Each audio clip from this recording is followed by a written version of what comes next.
But this right here is the Cirrus SF-50, the Vision Jet, a plane that I've had a mixed relationship with. Look at it. Looks like a dolphin. It's got a parachute though. Yes. It is true, I lost a race against Austin Meyer, the founder of X-Plane. We did some sort of a plane transport comparison flying in the US. Austin was flying his Lancer Evolution turboprop, Thompson Meek was flying an airliner, and I was flying the Cirrus Vision Jet, and I lost by a multitude of hours. I have lost very much. Why did I lose? It's mainly because of the low performance of the airplane. In fact, the airplane kind of was struggling to climb out of the airport pattern. Yeah, something you can say about the SF-50 is that it takes a long runway. This plane is not powerful at all. In fact, Austin made a full-on video about why I failed, about why the Cirrus Jet is so slow, where he kind of destroys the Cirrus Vision Jet in 20 minutes, which is great.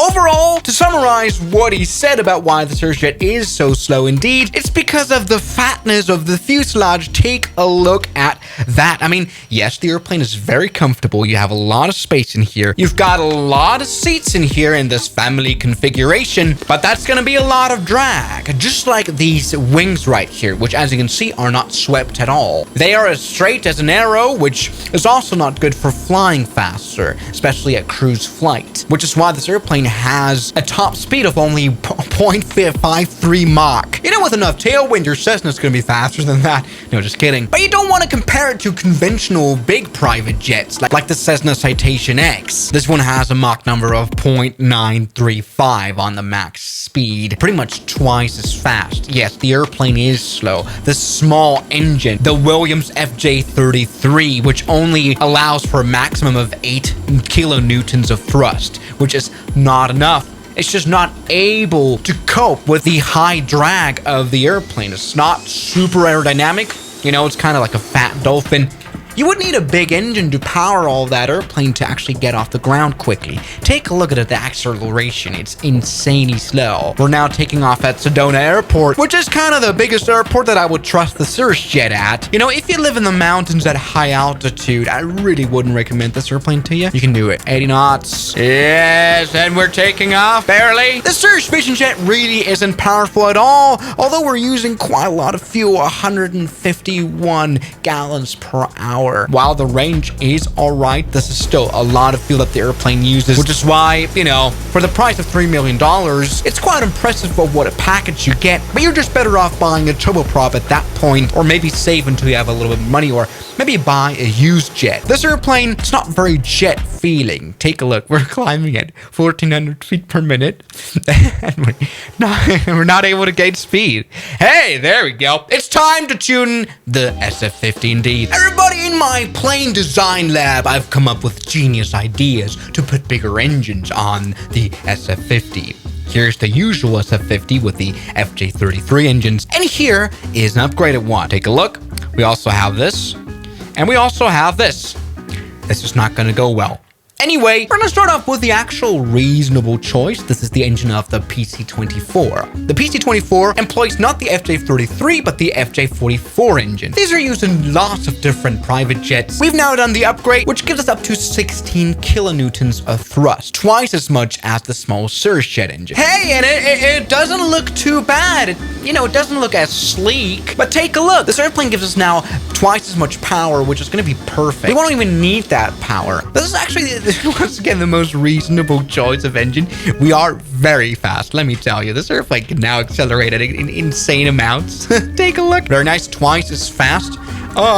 Which even makes it somewhat uncontrollable, but this is not unreasonably fast again. This is perfectly fine for a stall airplane. Yes, there we go. We have now just taken off. We can put up the flaps, and we can now actually climb like an real private jet. Now, while we did solve the performance issue, there we go. This airplane is happily climbing. I guess we cannot really solve our main problem of top speed. Let's maybe spawn up to 30,000 feet in the air. Maybe see at full thrust how fast we can get this plane. We're already exceeding the top speed of the FJ-33, but we're not really gaining a lot of speed. Yes, we will definitely not make this plane supersonic no matter what engines we put on it because of the wing. If it were swept, I tried that out in an earlier video, things would look a little bit different, but this is not a swept wing, so we're only able to gain maybe, we're not going to be over 0.7 Mach, right? No.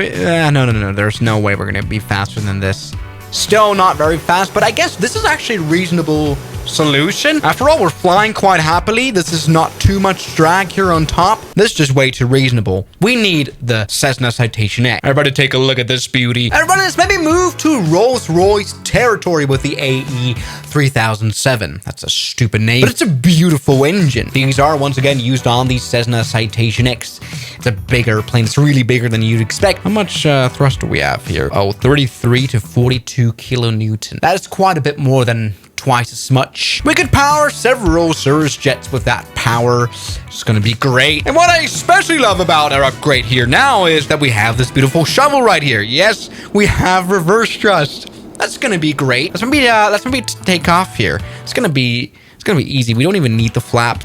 Oh, it's pushing the nose down even. Take a look. Yes! Even without any flaps whatsoever, we've been able to take off at an extraordinary amount. 5 times the power of the CirrusJet. And we are gaining some speed while also gaining some altitude. We're nearly vertical. All right, CirrusJet, this is what you should have done. Take a look at this beauty. I mean, it's going to drain our fuel tank a little bit. We're probably going to have a range of 5 nautical miles. But take a look at this. We're already at 15,000 feet. And we're climbing even further. I'm pretty sure this would actually break the airplane frame apart. I mean, I haven't turned on the damaged model just yet. But just the sheer power will definitely exceed the red line. Especially at 19,000 feet. Take a look at that. That's the red line coming in. 3, 2, 1... oh, yeah, that's definitely not. Everybody, I'm a genius. We've definitely fixed the performance issues of the CirrusJet. Maybe take a step further. I mean, we all know the very famous CFM56 engine. Gonna go great. These are, I think, the most famous jet engines ever made. I mean, there were not only some Airbuses, the whole A320 family, but also the 737, both the next generation and the classic generation. So this is beautiful. Oh god, this has got so much power, the brakes are not able to cope with it. Let's try to take off here. Come on, full power in. Oh, it's pushing the nose down. It's pushing too much. You know, I actually did plan on making this a serious video, but this is not gonna work. You know, it is true the flight model actually does account for the shoot. I've set up the flight model so that it actually does calculate this huge thing. I mean, right now it is definitely an engine with wings attached to it, and we're finding out that it doesn't work very well. Oh, come on. We have to spawn in midair and see how well we can fly from there. Come on. Put the flaps up. Definitely we need to do that. Come on, be calm, be steady, be nice. Oh, the flaps were up. All right, there we go. We're able to really easily redline the speed. We are not even at full power. All right, full power crashes the airplane. We've made a weapon. All right, come on. Now without the actual crash model, this should work a little bit better. Take a look at that climb rate. That is absolutely beautiful. We're at Mach 0.7 already while climbing. Problem is, we're probably not going to go much faster than that at high altitudes. I also don't want to talk about the fuel usage, 1,000 gallons per hour. We're literally going to run out of fuel within a few minutes. Yes, to be honest, this is actually quite an interesting challenge here. How far can you get with a CFM engine? An engine that's normally strapped onto a big airliner? Come on, 1,000. Especially at lower altitudes, this airplane, we can literally see the fuel quantity go. Take a look. I can see the thing moving, right? This thing's gonna run out of fuel in a second. Let me see how fast we can go. But still, we have reached top speed, by the way. Mach 0.8. Due to those wings, which aren't very much shaped nicely, very much. Take a look, CFM, which isn't actually symmetrically put on. Luckily, the flight simulator doesn't notice that. But take a look. We are flying at the top speed of what the CirrusVision Jet could fly probably physically. No matter how big the engine is, you could probably fit an afterburner. We wouldn't be able to go faster because of how the wing works. And take a look at the fuel quantity. We're about to run out of, we're literally running out of fuel. You can see the fuel go. This is like driving a Bugatti. Yeah, there we go. We don't even have to like speed up the simulator time because this airplane, there we go. We've now reached 0. There we go. Now the CFM is dead. And I don't think this airplane glides very nicely now, does it? There we go. I mean, luckily we can pull the parachute like that. At a very high altitude, you wouldn't do that at 35,000 feet. Oh, all right. There we go. This is beautiful. I think the CFM actually weighs more than the CirrusJet. Good. Perfect video. Maybe the Citation X engine is even better. You know, my idea was to actually try to land with the Citation X engine on. Well, one big feature it does have is the beautiful shovels coming out. There we go. Reverse thrust even deploys mid-flight.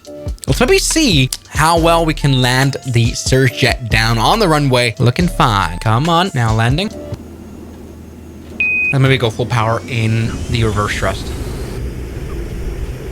Yes! Yes, we've set a new record. Oh, the X-Plane Flight Simulator really got a little bit excited there. There we go. We can actually taxi right there. We could land this thing on a helipad. We'd probably have to re-engineer the landing gear for the stopping power of the reverse thrust because it probably will break the nose landing gear. That is just insane. I stand by my point. I think the PC-24 engine would be best. Yes, you still have the problem that you cannot really go very fast in the airplane at top speed. But because of our higher power, we could take off. But perhaps because of our higher power, we don't need to have those wings that can fly at low speeds, right? So that issue is kind of fixed. The only problem is the fuel consumption. Yeah, these small, light jets are quite a vicious circle of problems that I cannot solve. Perhaps you would need an engine that uses very little fuel, or maybe find a way to store fuel in the fuselage. Another thing you could do is just make the very fat fuselage a little smaller, but that's all I can think of. You know, overall, we shouldn't hate the CirrusJet too much. Right? It's still an amazing plane. It's fascinating, the technical capabilities, the fact that you have an engine start switch. And that's all the things you have to switch, practically. Very easy airplane, very nice to fly, and insanely safe. Yes, it might not be the fastest, and you won't be able to take it on the shortest of runways, but I think it does serve the purpose quite nicely of being a little private jet. If you want something fun, I guess you'd be better off with a turboprop. Although I think the $3 million that it cost is overall not that bad of a deal. It's hard to make a plane this cheap that's this good. So I want to thank you guys so much for watching this video, and I'll see you guys tomorrow. As always, good night. And a special thanks goes out to my members, my supporters: Guns Killer, R27, James Deram, That Dude, Anime Gods of Gaming, Derek, Insider Plane, Nishijitsu Finder, Professional Jamal, Ryland Williams, and New the York. You've got beautiful names.